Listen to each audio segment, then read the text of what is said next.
نبی اسلام نے ارشاد فرمایا ثلاث مہلکات، تین چیزیں ہلاک کر دینے والی ہیں، یعنی جہنم پہنچانے والی ہیں۔ شح مطاع، ایسا لالچ یعنی ایسا بخل کہ انسان جس کی پیروی کرے۔ حوم متبع، ایسی خواہشات کہ انسان اس کے پیچھے لگ پڑے۔ وإعجاب المرء بنفسہ، اور بندے کے اندر اگر عجب ہونا، میں ہو، خود پسندی ہو، تو یہ خود پسندی بھی جہنم میں پہنچاتی ہے۔ اپنے آپ کو نیک سمجھنا، دوسروں سے اچھا سمجھنا، یہ چیز اللہ تعالیٰ کو بہت ناپسند ہے۔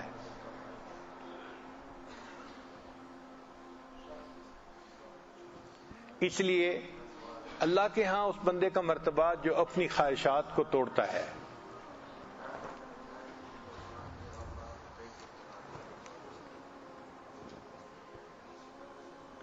سلیمان علیہ السلام کا قول ہے الغالب لہواہ اشد من الذی یفتح المدینۃ وحدہ، کہ جس بندے نے اپنی خواہشات کو قابو میں کر لیا یہ اس بندے سے بھی زیادہ اعلیٰ ہے جس اکیلے بندے نے پورے شہر کو فتح کر لیا۔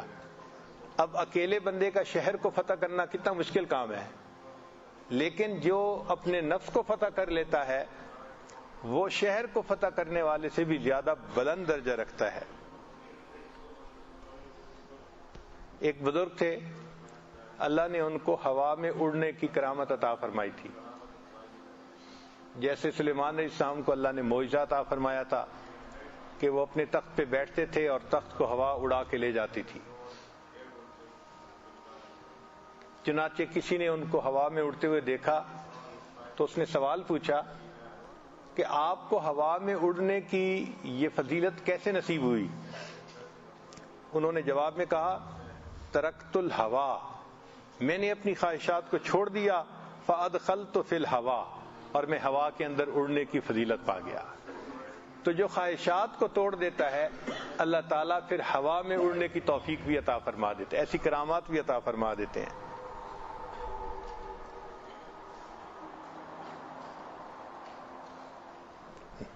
چنانچہ ارشاد فرمایا لَيَأْتِيَنَّ عَلَى النَّاسِ زَمَانٌ تَكُونُ هَمَّهُ أَحَدِهِمْ فِيهِ بَطْنَهُ وَدِينُهُ هَوَا، لوگوں پر ایک ایسا وقت آئے گا کہ ان کا ہم کا معنی غم، کہ ان کا غم ان کے جو پیٹ ہے نا وہی بن جائے گا۔ اب آج دیکھ لیں، ہم صبح سے لے کے شام تک پیٹ کے لیے کام کر رہے ہوتے ہیں، کاروبار کرتے ہیں، دفتر جاتے ہیں، مقصود کیا ہوتا ہے؟ پیٹ ہی ہوتا ہے۔ پلاننگ کرتے ہیں تو اسی کی، دفتر کے یہ کام سمیٹنے ہیں، بزنس کے یہ کام سمیٹنے ہیں، صبح سے لے کے شام تک ہماری یہ فکر ہوتی ہے۔ تو گویا ہماری فکر ہی پیٹ ہی سے متعلق رہتی ہے، اور دین اس کا خواہشات کی پیروی بن جاتا ہے۔ ایک بزرگ فرمایا کرتے تھے داؤک ہوا کا، کہ تیری خواہشات تیری بیماری ہیں، و دواؤک ترک ہوا کا، اور اس کی دوا خواہشات کو ترک کرنا ہے۔ تو خواہشات کو چھوڑ دینا، توڑ دینا، روک لینا، یہ ہمارے پرواز کرنے کا ذریعہ ہے۔ اس بات کو آج کی محفل میں ہم نے سمجھنا ہے کہ ہم نے پہلے تو اس کو سیریس نہیں لیا، اب اس کو سیریس لینا ہے، اور جو بھی خواہش ایسی آئے اس خواہش کو ہم نے توڑنا ہے۔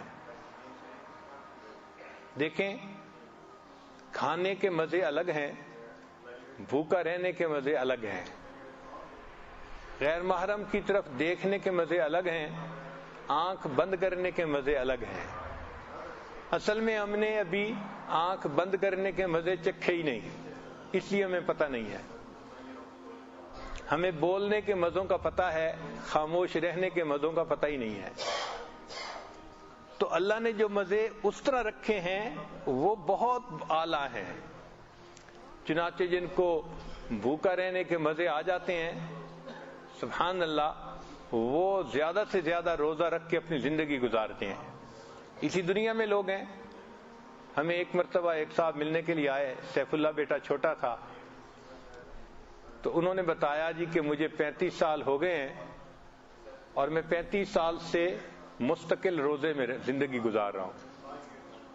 کیونکہ شیخ کو تو اپنے اعمال بتاتے ہیں، تو اپنے حالات بتاتے ہوئے انہوں نے یہ بات بتائی کہ جی الحمدللہ زندگی کے 35 سال گزر گئے ہیں، میرا کوئی روزہ قضا نہیں ہوا، میں ہر روز روزے سے رہتا ہوں. تو سیف اللہ بڑا حیران ہوا، اس نے سن لی بات. بعد میں مجھے کہنے لگا ابو جی 35 سال یہ روزے سے رہ رہے ہیں. میں نے کہا ہاں بیٹا یہ آسان کام ہے، ایک کام اس سے زیادہ مشکل ہے. کہنے لگا کون سا؟ میں نے کہا ان کو ایک دن روزہ رکھیں، ایک دن افطار کریں. تو اس نے جب جا کے بات کی تو وہ کہنے لگے یہ واقعی مشکل ہے، میری تو عادت بن گئی ہے، میں سحری میں کھا لیتا ہوں اور مغرب کے بعد کھا لیتا ہوں، تو میرے لیے 35 سال روزے سے گزارنے آسان ہے، ایک دن افطار ایک دن روزہ یہ مشکل کام ہے. لیکن اللہ کی شان کے ایسی زندگی گزارنے والے بھی دنیا میں لوگ موجود ہیں.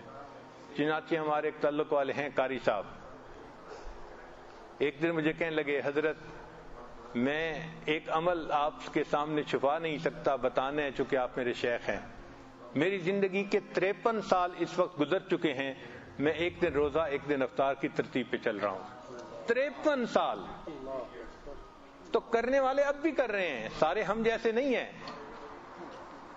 اللہ کے مقبول بندے، نیک بندے، عمل کرنے والے بندے، نفس کو پچھاڑنے والے بندے آج بھی دنیا میں موجود ہیں. انہی کی برکت سے تو ابھی دنیا موجود ہے، اگر نہ ہوتے اللہ دنیا کی بساط کو ہی سمیٹ دیتے.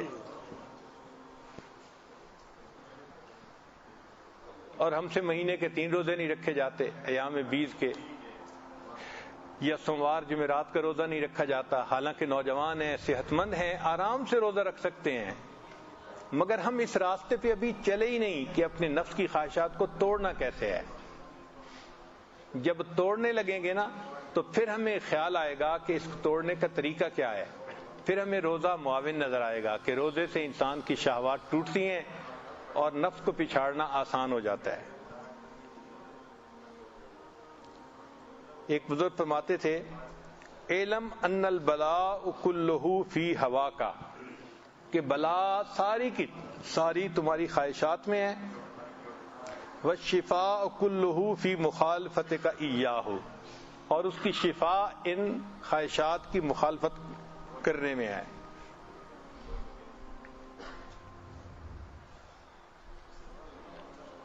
حجاج بن یوسف کا ایک قول ہے الکفر فی 4 اشیاء، 4 چیزیں کفر تک پہنچا دیتی ہیں. 4 چیزیں انسان کو کفر تک پہنچا دیتی ہیں. ان میں سے ایک الغضب والشہوہ، غضب بھی یعنی غصہ بھی، اور دوسرا شہوت بھی، اور تیسرا والرغبت والرہبہ.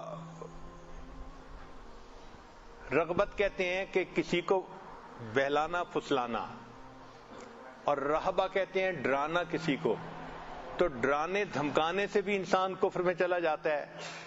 آپ اچھی طرح جانتے ہیں کہ اس وقت کتنے لوگ ہیں جن کو کفر کی طرف کھینچا جاتا ہے، ان کو مالی فائدے دے کے، ان کو ویزے دے کے، ان کو اور اس طرح کی رغبتیں دے کے، اور لوگ اس کی خاطر اپنے دین سے ایک طرف ہو جاتے ہیں، اور کئیوں کو ڈرا دھمکا کے ان سے کام نکلوایا جاتا ہے. تو 4 چیزیں ہیں جو کفر تک پہنچاتی ہیں. ثم قال، پھر اس نے یہ کہا رأیت من حسنتین، ان میں سے 2 چیزوں کا میں نے خود تجربہ بھی کیا. غضب کا کہ رجلا غضب فقتل امہ، ایک نوجوان تھا وہ غصے میں آ گیا اور اس نے اپنی ماں کو ہی قتل کر دیا.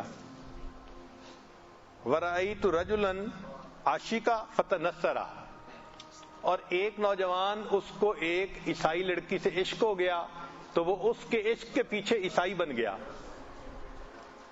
تو شہوت کی وجہ سے بھی دین برباد کر بیٹھا اور غضب کی وجہ سے بھی دین برباد کر بیٹھا. تو یہ 4 چیزیں انسان کو کفر تک پہنچا دیتی ہیں. یہ بھی فرمایا گیا من اصح الناس عزما، پوچھا گیا یحییٰ بن معاذ سے کہ عزم میں سب سے زیادہ انسانوں میں پختہ اور اچھا کون ہے؟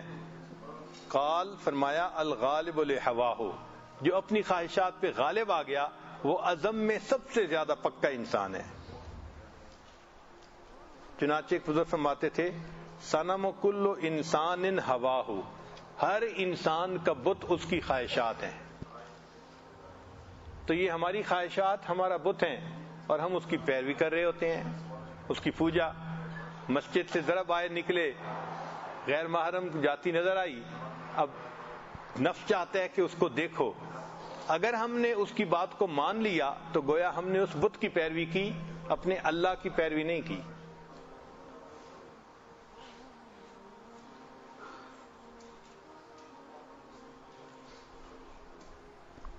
بشر بن حارث فرمایا کرتے تھے لا تجد حلاوت العبادت حتی تجعل بینک و بین الشہوات حائطا من حدید، کہ تو اس وقت تک عبادات کی لذت کو نہیں پا سکتا جب تک اپنے اور اپنی خواہشات کے درمیان لوہے کی آڑ نہ بنا لے، لوہے کی دیوار نہ بنا لے. ہمارے حضرت مرشد عالم رحمۃ اللہ علیہ بیان میں فرمایا کرتے تھے کہ میں نے اپنی زندگی میں لوہے کا لنگوٹ باندھا ہے. لنگوٹ کہتے ہیں کہ انسان جو اپنے تہبند کے اندر پینٹی پہنتا ہے، اس کو لنگوٹ کہتے ہیں. تو حضرت فرماتے تھے کہ میں نے لوہے کا لنگوٹ باندھا. تو کسی نے پوچھا جی لوہے کا لنگوٹ سے کیا مراد؟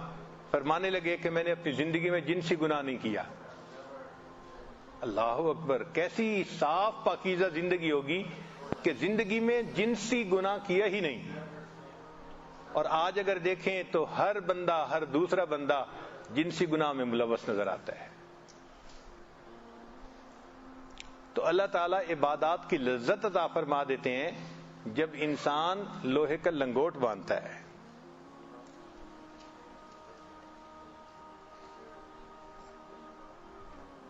ابراہیم بن ادم رحمۃ اللہ علیہ فرمایا کرتے تھے اضعف الخلق من ضعف عن رد الشہوات،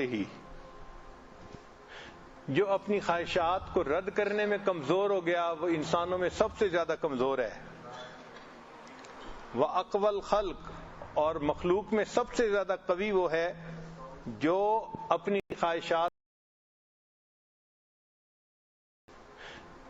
خواہشات کو رد کرنے میں کمزور ہو گیا وہ انسانوں میں سب سے زیادہ کمزور ہے.